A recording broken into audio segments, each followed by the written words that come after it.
టమాటా నిల్వ పచ్చడి తయారు చేయాలో చూద్దాం. మీకెవరికైనా నచ్చితే గనక ఒక లైక్ చేయండి. అలాగే మీ ఒపీనియన్‌ని కామెంట్ సెక్షన్‌లో తెలియజేయండి.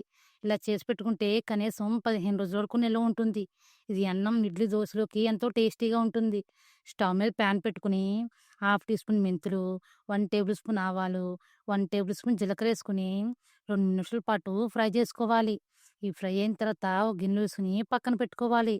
టమాటాలు, కొద్దిగా చింతపండు, టమాటాను శుభ్రంగా కడిగి చిన్న చిన్న ముక్కల కింద కట్ చేసుకోవాలి. స్టవ్ మీద ప్యాన్ పెట్టుకుని 1 టేబుల్ స్పూన్ నూనె పోసుకొని కట్ చేసుకున్న టమాటాలు వేసుకోవాలి. 1 టేబుల్ స్పూన్ ఉప్పేసుకొని స్టవ్‌ని మీడియం మీద సిమ్‌లో పెట్టుకొని టమాటాలు మెత్తగా అయ్యేంత వరకు ఉడికించుకోవాలి. టమాటాల్లో ఉప్పేయడం వల్ల టమాటాలది తొందరగా ఉడికిపోతాయి. టమాటాలు నీళ్ళు మెత్తగా ఉడికిన తర్వాత స్టవ్ ఆఫ్ చేసి చల్లగేంత వరకు పక్కన పెట్టుకోవాలి. మిక్సీ జార్‌లోకి మనం వేయించి పెట్టుకున్న జీలకర్ర, ఆవాలు, మెంతులేసుకోవాలి. మిక్సీ పట్టుకోవాలి.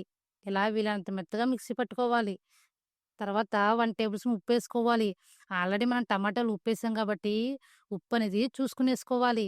తర్వాత చింతపండు ఒకసారి మిక్సీ పట్టుకోవాలి. తర్వాత పావు కప్పు కారం, అలాగే ఉడికించుకున్న టమాటాలను కూడా ఏసుకొని వీలంత మెత్తగా మిక్సీ పట్టుకోవాలి.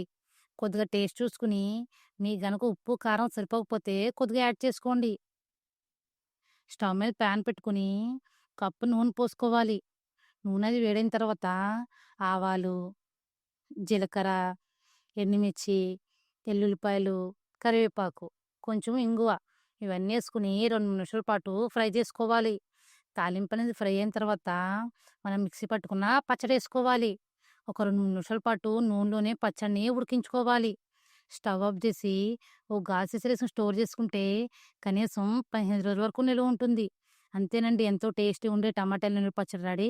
మీకు ఎవరికైనా నచ్చితే గనక ఒకసారి ట్రై చేయండి. అలాగే విడిపోయిన ఒపీనియన్‌ని కామెంట్ సెక్షన్‌లో తెలియజేయండి. ఇది అన్నం, ఇడ్లీ, దోసలోకి టేస్టీగా కొత్తిమీర నిల్వ పచ్చడి తయారు చేయాలో చూద్దాం. మీకు ఎవరికైనా నచ్చితే ఒక లైక్ చేయండి. అలాగే విడిపోయిన ఒపీనియన్‌ని కామెంట్ సెక్షన్‌లో తెలియజేయండి. కొత్తిమీరని శుభ్రంగా కడిగి చిన్న చిన్నగా కట్ చేసుకొని ఫ్యాన్ గాలిలో ఒక అరగంట పాటు ఆరబెట్టుకోవాలి. కొద్దిగా చింతపండుని వాటర్‌లో నానబెట్టుకోవాలి. స్టవ్ మీద ప్యాన్ పెట్టుకొని హాఫ్ టీ స్పూన్ ఆవాలు, పావు టీ స్పూన్ మెంతులేసుకొని ఒక 2 నిమిషాల పాటు ఫ్రై చేసుకోవాలి. ఈ ఫ్రై అయిన తర్వాత ఒక గిన్నెలో వేసుకొని పక్కన పెట్టుకోవాలి. ఇదే బాండిలోకి 1 టేబుల్ స్పూన్ నూనె పోసుకొని ఎండుమిర్చి ఏసుకోవాలి. ఒక 2 నిమిషాల పాటు ఫ్రై చేసుకోవాలి. ఎండుమిర్చి ఫ్రై అయిన తర్వాత ఒక గిన్నెలో తీసుకొని పక్కన పెట్టుకోవాలి. ఇదే ప్యాన్‌లోకి కొత్తిమీరేసుకోవాలి. మధ్య మధ్యలో కలుపుతూ కొత్తిమీరని ఫ్రై చేసుకోవాలి. ఇలా వాటర్ ఇంకిపోయేంత వరకు కొత్తిమీరని ఫ్రై చేసుకోవాలి. ఫ్రై అయిన తర్వాత స్టవ్ ఆఫ్ చేసి చల్లగేంత వరకు పక్కన పెట్టుకోవాలి. మిక్సీ జార్‌లోకి మనం వేయించి పెట్టుకున్న ఆవాలు, మెంతులేసుకొని మిక్సీ పట్టుకోవాలి. ఇలా వీరంత మెత్తగా మిక్సీ పట్టుకొని పక్కన పెట్టుకోవాలి.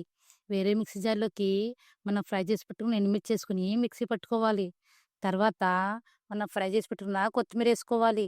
తర్వాత నానబెట్టుకున్న చింతపండు, అలాగే మనం మిక్సీ పట్టుకున్న ఆవాలు, మెంతుల పొడి, 1 టేబుల్ స్పూన్ ఉప్పు ఇవన్నీ ఏసుకొని మధ్య మధ్యలో ఆపుతూ వీరంత మెత్తగా మిక్సీ పట్టుకోవాలి.